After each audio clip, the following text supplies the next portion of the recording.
نبی پاک صلی اللہ علیہ وسلم کی حدیث ہے مسلم میں طبرانی میں، حضور نے فرمایا آؤ میں تمہیں پچھلے زمانے کے ایک ایماندار نوخیز ولی اللہ کی بات سناؤں۔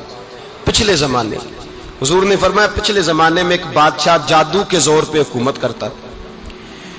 جب وہ ایک جادوگر اس نے رکھا ہوا تھا تو جادوگر اس کو جادو بتاتا، وہ جادو کے زور پر حکومت کرتا۔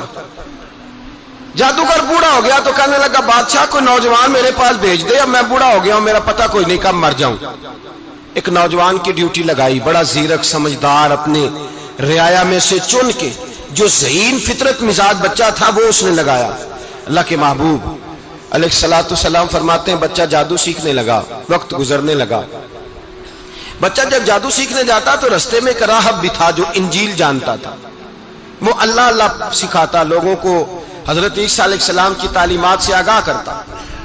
اس نے دیکھا کہ یہاں بھی لوگ اکٹھے ہیں تو وہ بچہ اس راہب کے پاس بھی اٹھنے بیٹھنے لگا۔ اب جب اس کے ساتھ اس کی گفتگو بڑھنے لگی تو اس کو باتوں میں لذت آنے لگی۔ اس نے راہب نے پوچھا کہ تو کون ہے اور کس طرح سے آیا ہے، کیا تیرا معاملہ ہے؟ اس نے کہا جی میں جادو سیکھنے جاتا ہوں، آپ کی باتیں مجھے بڑی اچھی لگتی ہیں۔ اس نے کہا دین سیکھ، جادو سیکھنے والے کافر ہو جاتے ہیں، قرآن و دین سیکھنے والوں کو اللہ کامل ایمان عطا فرماتا ہے۔ فرمایا یہ سیکھ۔ بچہ بیٹھنے لگا، اس کے پاس آنے لگا، باتیں دل میں گھر کرنے لگی۔ ایک وقت آیا کہ مسلمان ہو گیا، اور مسلمان کیسے ہوا؟ بچہ کہتا ہے میں تجربہ کر کے ہوا۔ اب میں تھوڑا سا وقت جادوگر کے پاس بھی جاتا اور باقی سارا وقت وہاں بیٹھتا۔ میں ایک دن جا رہا تھا تو رستے میں اژدہا تھا، بہت بڑا سانپ تھا، رستہ روک کے کھڑا تھا۔ یہ حضور نے بیان کی حدیث، نبی پاک صلی اللہ علیہ وسلم فرماتے ہیں بچہ کہتا ہے کہ رستے کے اندر سانپ ہے، رستے بند ہے، لوگ چھتوں درختوں پہ چڑھے، ہراش ہے۔ کہتے چھوٹا سا روڑا میں نے اٹھایا تو میں نے کہا اللہ اگر جادوگر سچا ہے تو اسے مار دے۔ چھوٹا سا روڑا میں نے پھینکا، اژدہا کوئی نہ مرا۔ پھر چھوٹا روڑا اٹھایا، میں نے کہا اللہ اگر وہ عالم سچا ہے تو اسے مار دے۔ اب جب میں نے روڑا مارا تو اژدہا مر گیا۔ میرے اندر سے گواہی آئی نہیں دین کی باتیں سچی ہیں، نہیں قرآن کی باتیں اسلام سمجھانے کے لیے عرض کر رہا ہوں، اگرچہ اس دور میں انجیل تھی، اللہ رسول کی باتیں اچھی ہیں۔ کہتے میں مسلمان ہو گیا، اب میں نے راہب کے پاس ہی رہنا شروع کر دیا، جادوگر کے پاس چھوڑ دیا۔ اس بچے نے آنا، بادشاہ پوچھتا کہاں زیادہ وقت گزارتے ہو تو وہ بات گول کر دیتا۔ وقت تیزی سے بڑھنے لگا، اللہ نے اس نوجوان میں طاقت پیدا کر دی۔ اب وہ اس کے اندر نا اللہ نے توانائی روحانیت پیدا کر دی، ابھی جوان ہے، 14-15 سال عمر ہے۔ اللہ نے اب جو بیمار بھی آتا وہ دعا کرتا تو اللہ صحت عطا کر دیتا، جو بھی آتا۔ بادشاہ کا ایک درباری تھا، بادشاہ کو پنکھا جلتا تھا، وہ اندھا ہو گیا، کوئی ایسی تکلیف آئی کہ نابینا ہو گیا، بڑے علاج کرائے شفا نہیں ہوئی۔ کسی نے اس بچے کا پتہ بتایا کانوں میں، اس کے پاس گیا تو بچہ کہنے لگا شفا تو ہو جائے گی پر کلمہ پڑھنا پڑے گا، مسلمان ہونا پڑے گا، جس پیغمبر کا میں غلام ہوں تجھے بھی بننا پڑے گا، دین پہ عمل کرنا پڑے گا، اللہ شفا دیتا ہے۔ اس نے کہا تو مجھے کلمہ پڑھا، مجھے شفا دے، میں تیار ہوں۔ اس نے کہا شفا تو اللہ دیتا ہے۔ اس نے اللہ تبارک و تعالیٰ کا ذکر کر کے دعا مانگی، یہ مسلم شریف میں حدیث ہے، طبرانی میں موجود ہے۔ اللہ نے اسے شفا دی، اس نے کلمہ پڑھنا شروع کر دیا۔ یہاں ایک نقطہ لکھا ہے ہمارے علماء نے، کہتے ہیں جب اللہ ولایت عطا کرتا ہے نا تو یہ سفید بالوں والے کا حصہ نہیں ہوتی۔ اگر جوانی میں کوئی آدمی توبہ کر کے تصوف کے راستے پہ چلتا ہے تو سب سے زیادہ ولایت اللہ اسے عطا فرماتا ہے، سب سے زیادہ ولایت اس کے پاس ہوتی ہے۔ ابھی اس کے بال کالے ہیں، چڑھتی جوانی ہے، دعا کی تو اللہ نے، اور حدیث پاک میں موجود ہے کوڑے آتے تو شفا یاب ہو جاتے، اندھے آتے تو شفا یاب، برس والے آتے تو اللہ سے دے، جوان ہے۔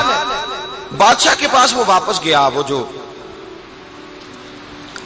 آدمی جس کی آنکھیں ٹھیک ہوئی تھی۔ بادشاہ نے پوچھا کہ کیسے شفا ملی؟ تو کہنے لگا میرے رب نے شفا دی ہے۔ بادشاہ سجدے کراتا تھا، اپنے آپ کو منواتا تھا، معاذ اللہ، کہنے لگا میرے علاوہ کون رب ہے؟ اس نے کہا وہی رب ہے جس نے تجھے پیدا کیا ہے، اور وہی رب ہے جس نے مجھے اندھے کو آنکھیں دی ہیں، وہی ہے میرا مالک۔ کہا اچھا تو مجھے نہیں مانتا؟ کہا نہیں میں اپنے رب کو مانتا ہوں۔ بادشاہ نے اسے سزا دی، ستایا، اس نے بچے کا پتہ بتایا، پھر بچے کو بلا کے ستایا تو اس راہب کا پتہ بتایا، راہب بھی قتل ہو گیا، نابینا بھی قتل ہو گیا۔ بادشاہ نے کہا سپاہیوں سے اس بچے کو لے جاؤ اور پہاڑ کی چوٹی پہ جا کے نیچے پھینکو تاکہ مر جائے. بچہ پہاڑ کی چوٹی پہ گیا تو ہاتھ اٹھا کے کہنے لگا یا اللہ میرے لیے نہیں اپنے لیے، میرے لیے نہیں اپنے لیے انہیں اپنی قدرت کے جلوے دکھا. میرے لیے نہیں، اللہ کے بندے اپنی جان بچانے کی دعائیں نہیں مانگتے، اپنے لیے انہیں اپنی قدرت کے جلوے دکھا. یہ دعا مانگی، جتنے لوگ ساتھ آئے تھے وہ سارے زمین پہ گرے اور سب مر گئے، پہاڑ سے گر کے مر گئے. بچہ واپس سیدھا بادشاہ کے پاس کہنے لگا لو بھائی میرے رب نے مجھے بچا لیا ہے. جوان کا ایمان دیکھو، میرے رب نے مجھے، بولو میرے اللہ نے مجھے ایمان کی گواہی دے رہا ہے، میں بچ گیا ہوں، تو جھوٹا ہے میرا رب سچا ہے. اس نے کہا لے جاؤ اس کو دریا میں، کشتی میں بٹھاؤ، بیچ دریا کے جا کے دھکا دے دو. بیٹھے کشتی میں، دریا کے بیچ گئے، اور جب جا کے وہاں اس کو دھکا دینے لگے تو اس نے کہا اللہ میرے لیے نہیں اپنے لیے انہیں اپنی قدرت کے جلوے دکھا. بس ایک طوفان سا آیا، جتنے سپاہی ساتھ آئے تھے ڈوب کے مر گئے. وہ بچہ اٹھا اور سیدھا پھر بادشاہ کے پاس، اسی کے پاس کہنے لگا لو بھائی میرے رب نے مجھے بچا لیا ہے، تیرے پاس آیا ہوں. وہ کہنے لگا تو کیا مصیبت میرے گلے پڑ گئی ہے، کیسے جان چھوٹے گی؟ تو بچہ کہنے لگا اگر تو مجھے باندھے درخت کے ساتھ اور سارے ملک کو بلائے، لوگوں اکٹھا کرے، پھر تو مجھے تیر مارنا، میں تجھے بتاؤں گا کیسے مارنا ہے، میں مر جاؤں گا. اللہ کا بندہ نوجوان ایمان دیکھو، مرنے کے طریقے بتا رہا ہے، میں تجھے بتاؤں گا میں کیسے مروں گا. یہ بات کہی، بادشاہ نے سارا مجمع جمع کیا، ملک سارا باہر آ گیا، درخت کے ساتھ باندھ دیا. کہنے لگا بھائی لوگوں یہ مجھے مارنا چاہتا تھا، مار نہیں سکا، اب میں اسے بتانے لگا ہوں کہ میں کیسے مروں گا. اسے کہو جب تیر مارے تو ساتھ میرے رب کا نام بھی لے، میں اپنے رب کے نام پہ جان دوں گا، ایمان کی پختگی میں اللہ کے نام پر جان دوں گا. اسے کہو رب کے نام پہ مارے، مر جاؤں گا. بادشاہ نے اللہ کہہ کے تیر مارا، پیشانی میں لگا، بچے کی روح پرواز کر گئی. جتنا مجمع کھڑا تھا سارا کلمہ پڑھ کے مسلمان ہو گیا، سارے مسلمان ہو گئے سارے.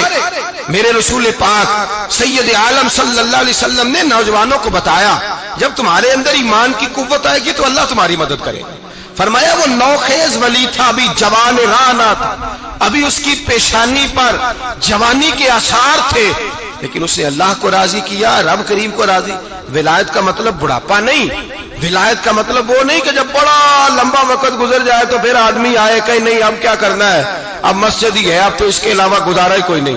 تو اس وقت کا آنا اللہ کی بارگاہ میں قبول تو ہے، لیکن شاباشی اسی کو ملتی ہے جو جوانی کا وقت آئے، جو عین اس وقت آئے جو وقت. میرے رسول پاک علیہ السلام کے غلام عبداللہ ابن عمر، حضرت عبداللہ ابن عمر رضی اللہ تعالیٰ عنہ فرماتے ہیں کہ میں نکلا، مجھے سفر کے لیے جانا تھا، تو تھوڑی سی کھجوریں، تھوڑا سا سرکہ، ایک شہد کی بوتل، چیزیں میں نے سفر کے لیے ساتھ رکھ لی.